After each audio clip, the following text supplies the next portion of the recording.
Bonjour, je suis Anaïs Gallon, je suis enseignante et remédiatrice des difficultés d'écriture à Thionville. Dans cette vidéo, je vais vous expliquer comment aider votre enfant en cas de petites difficultés d'écriture, mais aussi quand et vers qui vous orienter quand les difficultés sont plus profondes.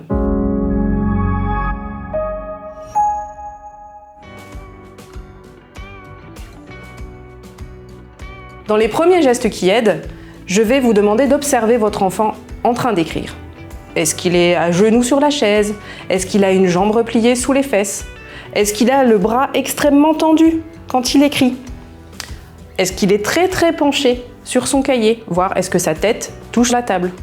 Ou est-ce que la table lui arrive carrément sous les bras, ce qui empêcherait tout mouvement de l'épaule quand il écrit?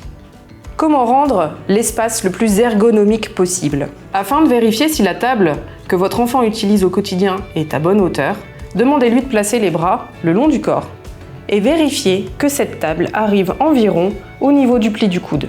Si ce n'est pas le cas, je vous encourage à essayer plusieurs chaises, plusieurs tables ou à rehausser votre enfant avec un rehausseur ou avec un coussin ferme. Vérifiez qu'une fois assis, ses hanches, ses genoux et ses chevilles forment bien un angle droit, à peu près. Est-ce que ses pieds reposent à plat sur une surface plane?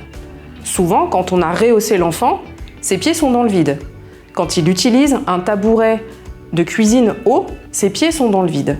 Afin de pouvoir mobiliser le haut de son corps, il faut que le bas de son corps soit stable. Donc une fois que vous aurez rehaussé votre enfant, je vous encourage à mesurer le vide qui est créé entre le sol et ses pieds, et puis à trouver un objet qui va permettre de combler ce vide pour que ses pieds reposent à plat. Ça peut être un carton robuste, une caisse en plastique, ou encore un repose-pied. En deuxième geste qui aide, une fois que l'ergonomie a été remise en place, je vous encourage à observer la position du cahier et la position de sa main par rapport à la ligne d'écriture. Montrez-lui comment décaler son cahier à droite s'il est droitier ou à gauche s'il est gaucher. Si le cahier n'est pas incliné, la main se retrouve au-dessus de la ligne d'écriture. Le simple fait d'incliner le cahier permet, sans bouger la main, qu'elle se retrouve sous la ligne et ça permettra de mobiliser le poignet pour avancer dans le mot et le bras pour avancer sur la ligne. Pour aider à avoir la main sous la ligne d'écriture, je vous encourage à lui montrer comment rapprocher le coude près de son corps. Mais ça, il peut le faire que si l'ergonomie est respectée. Parce que si la table est trop haute et qu'il écarte les coudes, si la table n'est pas rabaissée, il ne pourra pas le ramener près de son corps.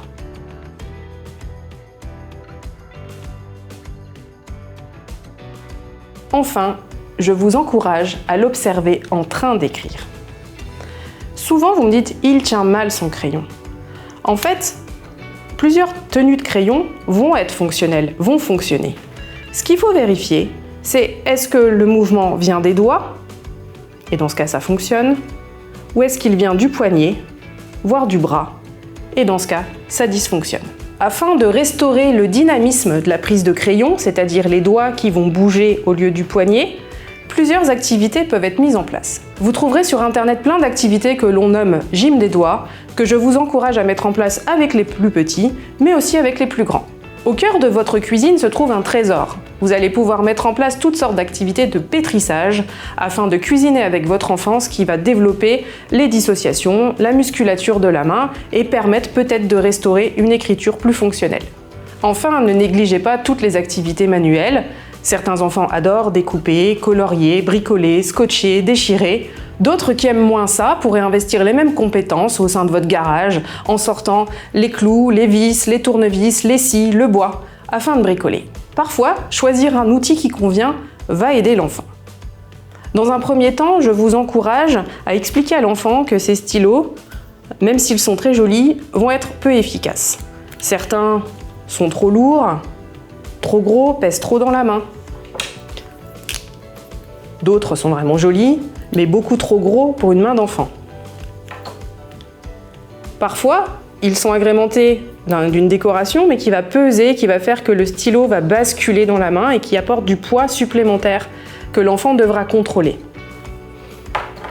Et ces stylos-là, qui sont collectionnés et beaucoup utilisés dans les écoles, sont pour certains élèves beaucoup trop fins, glissent, et leur qualité, leur coulée d'encre n'est pas très égale. Vous me parlez souvent des guides doigts, ces petits dispositifs qu'on trouve en vente libre et qui se placent sur le crayon. Si une prise ne fonctionne pas, une prise de crayon ne fonctionne pas Si l'enfant place ses doigts de façon inconfortable sur le crayon, c'est qu'il y a une raison. Et ce n'est pas l'utilisation de ces guides-doigts qui va résoudre le problème d'écriture de votre enfant. Les guides-doigts vont contraindre l'enfant dans une prise qu'il ne peut pas maîtriser, et ne c'est pas pour autant que ça va fonctionner.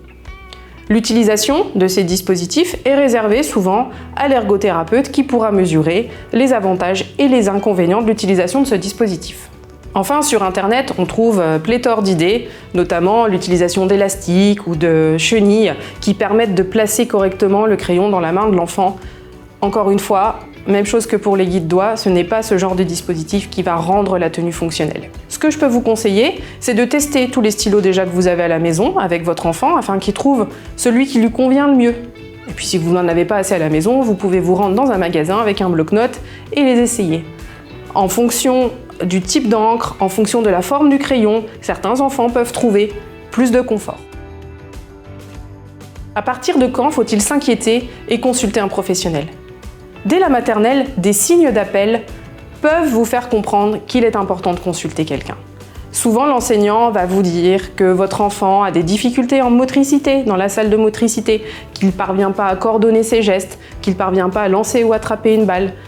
Qu'en graphisme, c'est compliqué pour tracer des traits verticaux, horizontaux. On vous parle évidemment de cette tenue de crayon qui ne fonctionne pas. Vers quel professionnel se tourner quand votre enfant rencontre des difficultés d'écriture ? Souvent, vous citez à tort les graphologues. Le graphologue est un spécialiste de l'analyse psychologique de l'écriture. Il travaille au sein de tribunaux ou en partenariat avec des cabinets de recrutement, mais ce n'est pas un rééducateur des troubles de l'écriture. Quand votre enfant est encore en phase d'apprentissage de l'écriture ou qu'il n'a pas d'autres troubles associés, vous pouvez consulter les pédagogues de l'écriture. Ce sont des enseignants, il y a des grapho-éducateurs ou des graphopédagogues. Quand votre enfant a d'autres difficultés associées, vous pourriez consulter les paramédicaux. Dans les paramédicaux, on peut citer les orthophonistes, même s'ils sont rares à rééduquer l'écriture, mais aussi les psychomotriciens et les ergothérapeutes. En cas de doute, vous pouvez consulter un graphothérapeute qui, après avoir établi un bilan complet, pourra choisir soit de remédier les difficultés d'écriture avec votre enfant, soit l'envoyer vers d'autres professionnels. Enfin, je vous encourage à vérifier la vue de votre enfant chez un ophtalmologue, mais aussi les fonctions visuelles, surtout si quelques signes vous mettent en appel. Est-ce qu'il se perd dans les lignes quand il lit ? Est-ce qu'il a du mal à écrire dans les interlignes ? Est-ce qu'il a du mal à retrouver là où il en était quand il était en train de copier ? Et ces difficultés, elles nécessitent la consultation d'un orthoptiste. Merci d'avoir regardé cette vidéo en espérant qu'elle vous a donné des pistes concrètes pour aider votre enfant en situation d'écriture. À bientôt!